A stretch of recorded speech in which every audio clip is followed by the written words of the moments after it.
আমাকে একটা রিসিপ্ট দেখান। এগুলো যে আপনি অ্যাঙ্কার ডালি যে কিনছেন, এটা রিসিপ্টটা দেখান। কত করে কিনছেন? দেখান।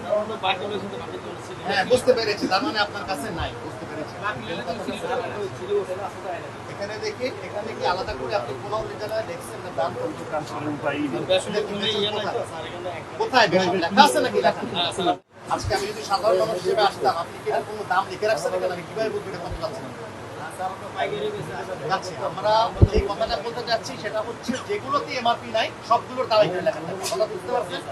আপনারা একটু প্রসিকিউশন 10 কেজির কার্টন 13,000, তার মানে 1 কেজি হচ্ছে 1300। আচ্ছা, দেখি এখানে লবঙ্গ কোথায়? তো লবঙ্গ 1 কেজি ভাই 1580 টাকা, আপনি লিখছেন 1300 টাকা। আপনি বোঝেন নাই, আপনি আমার কথাটা বোঝেন, মনোযোগ দিয়ে শোনেন, তারপরে আপনি কথা বলেন।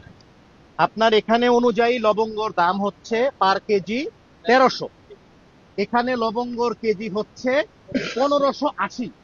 এটা কি আপনার কাছে মনে হচ্ছে যুক্তি সম্পন্ন দাম? এই যে আমাদের বাজার কমিটির প্রতিনিধি আছেন না, মানে আমার কথাটা কি বুঝতে পেরেছেন কি বলেছি? আপনি তো লাভ করবেন, আমি তো নিশ্চয়ই বলবো না যে ভাই আপনি কেনা দামে বিক্রি করেন, কিন্তু 1300 টাকা আর 1580 দুটোর কি দাম এক? মানে পার কেজিতে নো, সামান্য পরিমাণ না, প্রতি কেজিতে 280 টাকা, এটা মানুষের উপর জুলুম। আচ্ছা ঠিক আছে, কিন্তু আমি বলতে চাচ্ছি এটা কি হয়? যাই হোক, এটা অতিরিক্ত মূল্য, মানে অতিরিক্ত যে মূল্য সেই আকারেই করে। হ্যাঁ, আরো কমায় রাখতে হবে ভাই। আপনারা একটা জিনিস চিন্তা করেন, 1300 টাকা কেজি, তাহলে আপনি একবার নিজেই চিন্তা করে দেখেন, 1580 মানে অলমোস্ট 280 টাকা, 300 টাকার কাছাকাছি প্রতি কেজিতে বেশি। এটা অনেক টাকা বেশি, ঠিক আছে? এত পার্থক্য রাখা যাবে না। ওনাকে একটু প্রসিকিউশন। বুঝতে পারছেন আপনি? হ্যাঁ, ওটা এখন কত লিখবেন ওখানে কেটে সংশোধন করে